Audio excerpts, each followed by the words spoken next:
Kun matkustaa Alpeille, on kuin matkustaisi maailman katolle.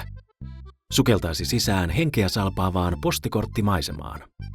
Tai vaikka Sound of Music-elokuvan kulisseihin. Salzburg tunnetaan myös Mozartin synnyinkaupunkina, ja vanha kaupunki on syystäkin otettu Unescon maailmanperintöluetteloon. Johann Strauss ja Johannes Brahms taas pitivät kesäkotiaan Bad Islissä, missä viihtyvät myös Itävallan keisari Franz Josef kuuluisan sissinsä kanssa. Berchtesgadenin lähellä olevalta Hitlerin kotkanpesältä voi hyvällä säällä nähdä aina Salzburgiin saakka. Großglockner Hohalpenstrasse on alppitie, jonka varrelle jää 6 vuorenhuippua, jotka kohoavat kaikki yli 3 kilometriin. Alppitieltä avautuvat maisemat saavat melkein sanattomaksi.